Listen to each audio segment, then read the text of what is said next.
Guoyi. I'm from Jigger and Guoyi. We have 5 bars at the moment, looking towards our 6th. Jigger and Guoyi being the first. We have Sugar Hall, Humbeck, Flagship, and Gibson. In our organization, I'm in charge of hospitality and operations across the group. Hey, I'm Joe Alessandroni. I'm a senior spirits evangelist for Proof & Company. We're the owners and operators of 28 Hong Kong Street and do consulting and concepting for a number of bars and restaurants around the region. A couple of our big projects would be Manhattan at the Regent Hotel and Atlas Bar at the Parkview Square.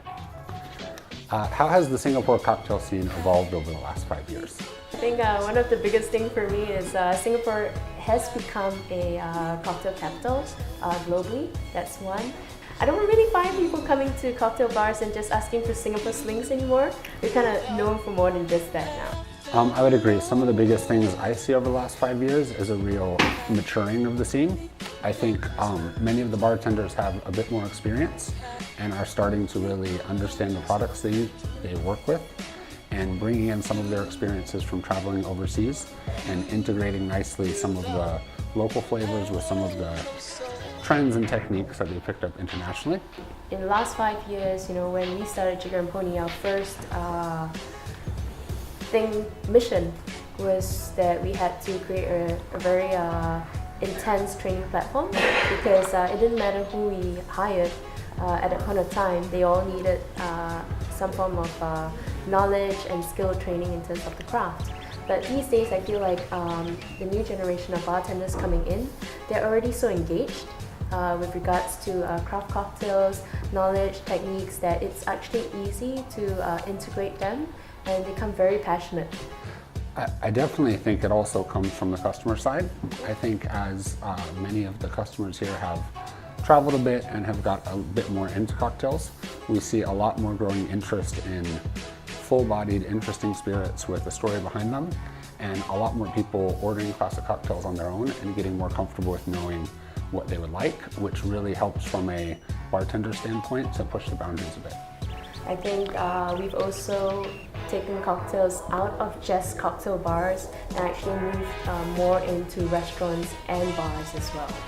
Both our customers and the folks in the industry are starting to lean towards craft spirits and learning to drink better.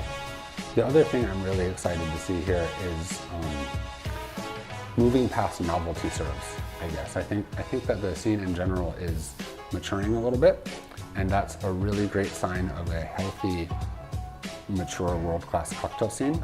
Some of the novelty is wearing off a bit, and it's becoming more integrated into many different contexts, like you're saying, where you're seeing great drinks at fine dining bars, you're seeing some dive bars that do karaoke have a good drinks program. How strongly does the food component play in the cocktail bar scene? So food is important to us. In 2014, we then started to launch Sugar Hall, our first restaurant and bar.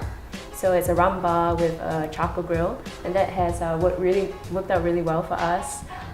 We've started seeing people have cocktails with their steaks and their grills rather than just wine, and therefore we continue to want to strive down this road with Cafe Fernet. So we will be launching another restaurant and bar concept with focus on Italian. Modern Italian cuisine, and also bringing on the Negroni and spritzers, which is very classic way of enjoying Italian cocktails. I think there's 2 ways that food really works into cocktail bars. Number one, as you're talking about, a bar having great food just brings guests in and helps keep them there longer and adds to the experience. So that's kind of the simple way. The other thing that I'm really excited to see is chefs and bartenders working together a bit more. Where a lot of the innovation comes from, and where I think there's a lot of room for growth, is bringing in some of the knowledge, experience, and discipline of the kitchen behind the bar, and really learning what to do with ingredients, learning culinary techniques a little bit better, and building more culinary garnishes or complements to the cocktail where the sum is greater than its parts. What are some trends you observe both locally and abroad that you think are applicable to Singapore and would do really well here? Sure. One of the big trends we're seeing in the industry in the last year or so that will be really interesting to see how it plays out in Singapore is a move towards sustainability. Kind of the first level of sustainability that we've seen a lot of is things like trash tiki, where you're using ingredients in unexpected ways, cutting down on food waste, and using the things that often get thrown away as parts of your ingredients. Also looking at a more holistic picture of sustainability, a lot of the things we do in a bar we could make big improvements on. Seeing things like using more sustainable straws, how you can cut down on energy consumption, water. I think building that in from the ground up over the next couple of years is a major, major trend in the industry. The other one that I see is just a continued interest in spirits and other products that have real character, authenticity, and a real story behind them. I think mezcal is a good example. We've really seen the growth of interest in mezcal in Southeast Asia in the last 18 months, and we're starting to see a few regionally produced spirits. One of the trends that I've been thinking about is the resurgence of low ABV cocktails, actually. A few years ago, we tried it at 28, and people saw a lower ABV cocktail as, why would I pay the same money for something that has less in it, I guess. But I feel like with the climate here, with the heat and the humidity, really sippable low ABV cocktails are really great. And I also notice there's many people here who love to go out but don't really want to drink so much and are becoming a bit more health conscious.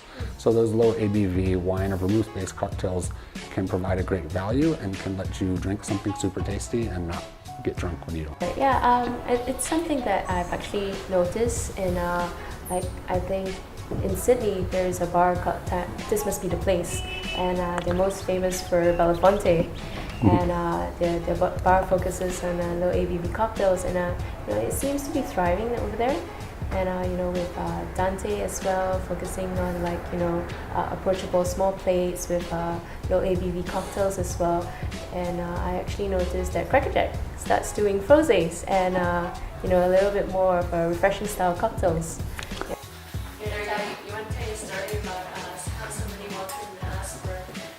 No, that's the opposite of everything we've just been saying. Oh, but